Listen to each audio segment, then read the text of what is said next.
अस्सलाम वालेकुम स्टूडेंट्स। मैं उम्मीद करती हूँ आप खैरियत से होंगे और आपने जो न्यू बुक केमिस्ट्री की है उसकी रीडिंग करना, उसकी प्रिपरेशन करना स्टार्ट कर दी है।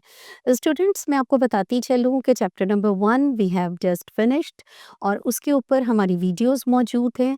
और जो बच्चे नए स्टूडेंट्स हैं, नए शामिल हुए हैं हमारे चैनल पे, प्लीज़ वो इसको सब्सक्राइब कर लें और जो पिछली वीडियोस पड़ी हुई हैं उनको ज़रूर देख लीजिएगा।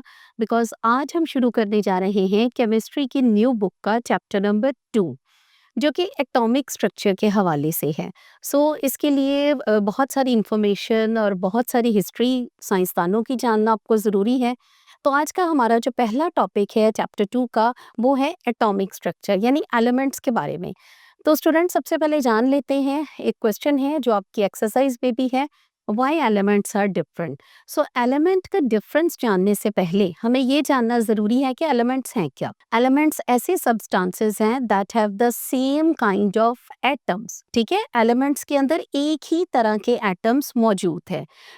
अगर आप देखें कि गोल्ड है, तो गोल्ड के अंदर गोल्ड की तरह के ही एटम्स मौजूद होंगे।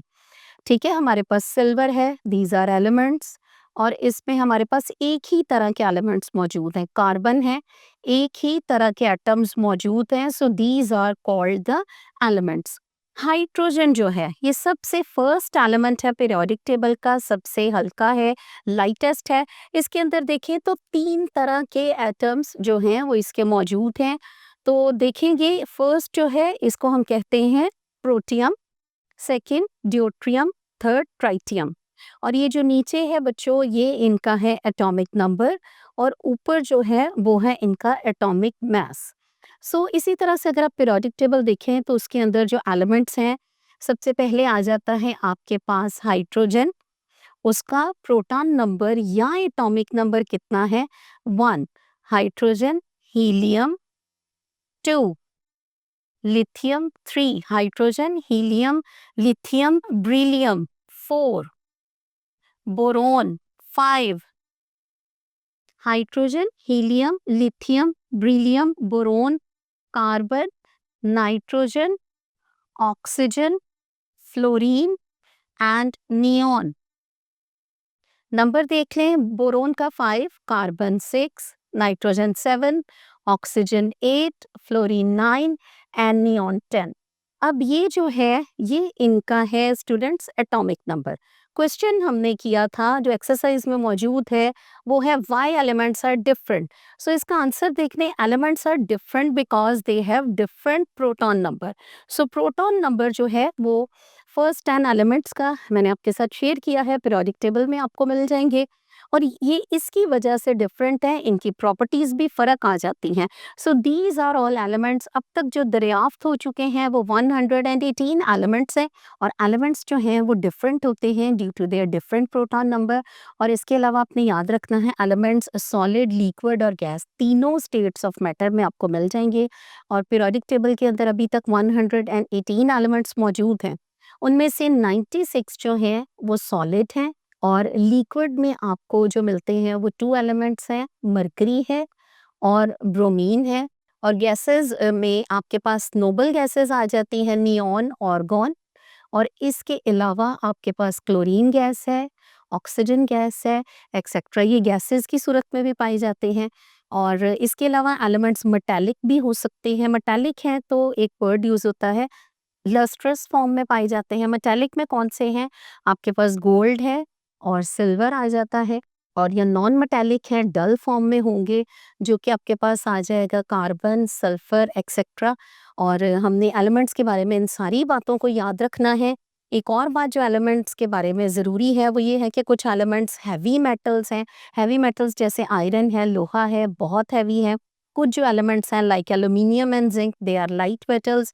एल्यूमिनियम के एरोप्लेन्स भी बनते हैं और ये बर्तन बनाने में भी इस्तेमाल होता है, लेकिन ये लाइटेस्ट एलिमेंट है। और ये जो था, ये एलिमेंट्स के बारे में बेसिक इन्फॉर्मेशन थी जो आपको जानना बहुत ज़रूरी था।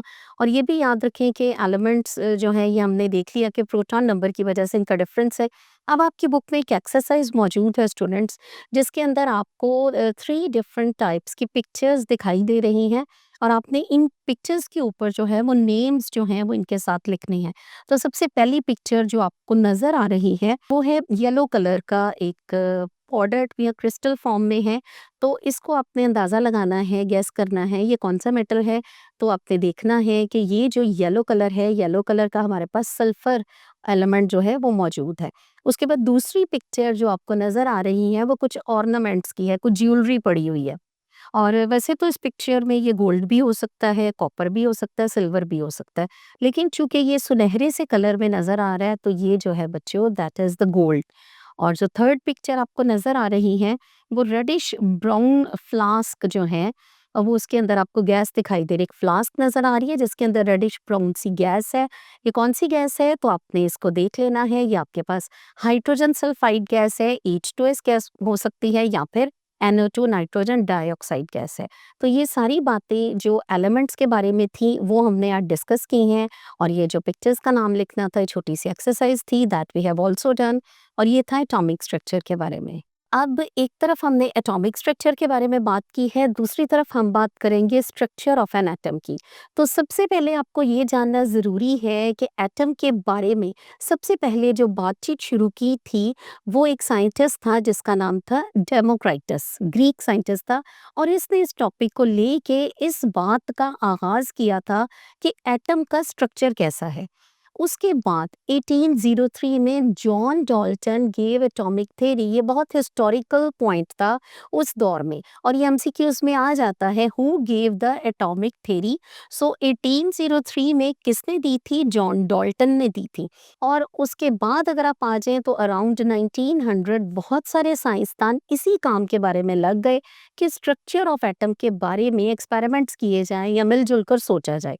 तो आज बात करते हैं स्ट्रक्चर ऑफ एन एटम में, जो कि माइलस्टोन की हैसियत रखती थी, जॉन डाल्टन की एटॉमिक थ्योरी है। इसका एक पॉइंट था, एटम इज एन अनडिवाइजेबल पार्टिकल। इसने कहा था कि एटम ब्रेक नहीं हो सकता, ये अल्टीमेट पार्टिकल है, ये आखिरी जर्रा है, इसके बाद एटम को मजीद जर्रों में तकसीम नहीं किया जा सकता। और इसको उसने किस तरह से ऑर्गेनाइज किया था? इसने एक डिस्चार्ज ट्यूब ली थी स्टूडेंट्स, जॉन डाल्टन ने। और डिस्चार्ज ट्यूब को अगर आप देखें, शीशे की बनी हुई हार्ड ग्लास ट्यूब होती है और इसमें दो इलेक्ट्रोड्स लगे होते हैं। एक नेगेटिव इलेक्ट्रोड है और एक पॉजिटिव इलेक्ट्रोड है। नेगेटिव इलेक्ट्रोड को कैथोड का नाम दिया गया और जो पॉजिटिव इलेक्ट्रोड था यहाँ पे उसको एनोड का नाम दिया गया। So there are two electrodes, hard glass tube. अब इसने क्या किया, इसने ग्लास ट्यूब के अंदर गैस जो है वो फिल की थी और इसके अंदर इसने वैक्यूम पंप भी लगाया ताकि गैस का जो प्रेशर है उसको कम या ज़्यादा किया जा सके या गैस की मिकदार को कंट्रोल किया जा सके। इसने क्या किया था, जब करंट गुजारा इस ग्लास ट्यूब में से तो जो उसके अंदर पार्टिकल्स थे कुछ जो हैं जो नेगेटिव थे वो पॉजिटिव एनोड की तरफ मूव कर रहे थे और जो पॉजिटिव थे वो नेगेटिव की तरफ मूव कर रहे थे, यानी अपने ऑपोजिट जो चार्जेस हैं उनकी तरफ मूव करते इसको दिखाई दिए। ये पॉजिटिव है तो ये नेगेटिव वाले कैथोड की तरफ मूव करेगी रेज, ये नेगेटिव है तो ये पॉजिटिव वाले एनोड की तरफ मूव करेगी। ये इसने अपनी जो फाइंडिंग्स हैं वो डिस्चार्ज ट्यूब एक्सपेरिमेंट से स्टार्ट की और उसके बाद पता चला कि एटम आखिरी जर्रा नहीं है। एटम के अंदर सब एटॉमिक पार्टिकल्स उनको कहा जाता है, सब एटॉमिक पार्टिकल्स मौजूद है। सब एटॉमिक पार्टिकल का मतलब है कि इसके अंदर मजीद छोटे छोटे ज़रात भी पाए जाते हैं। बाद में उनके ऊपर भी डिस्कवरीज होना शुरू हो गई या एक्सपेरिमेंट्स होना शुरू हो गए। लेकिन इस तजर्बे के बाद जो नताइज निकाले जॉन डाल्टन ने, उसने कहा atom is composed of positively charge particles and negatively charge particles. सब एटॉमिक पार्टिकल्स हैं। अब उसने कहा एक के ऊपर नेगेटिव चार्ज है और एक के ऊपर पॉजिटिव चार्ज है। और चार्जेस क्यों हैं? क्योंकि deflection in electric field. Deflection का मतलब है मुड़ना या झुक जाना। तो इन्होंने इलेक्ट्रिक फील्ड के अंदर जब करंट छोड़ा गया इस ट्यूब में तो पार्टिकल्स जो हैं वो अपने अपने ऑपोजिट इलेक्ट्रोड्स जो चार्जेस हैं उसकी तरफ मूव कर गई। जिसके ऊपर पॉजिटिव चार्ज था, मैंने अभी आपको बताया है, वो नेगेटिव इलेक्ट्रोड की तरफ चली गई। जिस पे नेगेटिव चार्ज था वो पॉजिटिव इलेक्ट्रोड की तरफ मूव कर गई, उसने ये रिजल्ट्स बनाए कि ये डिफ्लेक्शन शो करती हैं इन एन इलेक्ट्रिक फील्ड में।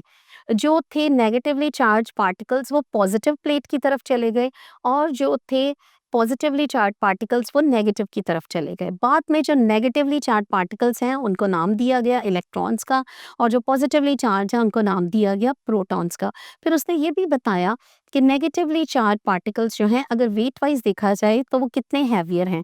तो पता ये चला कि पॉजिटिवली चार्ज पार्टिकल जो कि प्रोटॉन है, that is 1836 times heavier than electron. Electron जो है वो 1 और 1836 का डिफरेंस इनमें आ जाता है। प्रोटॉन हैवियर है देन इलेक्ट्रॉन से, इलेक्ट्रॉन हल्का है। और ये लोकेट कहाँ करते हैं?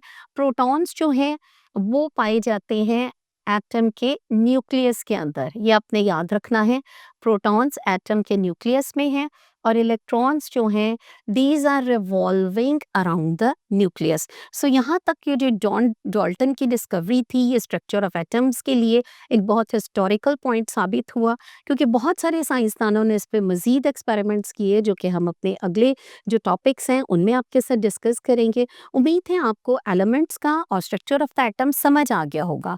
आज के लिए इतना ही था। अल्लाह हाफ़िज़।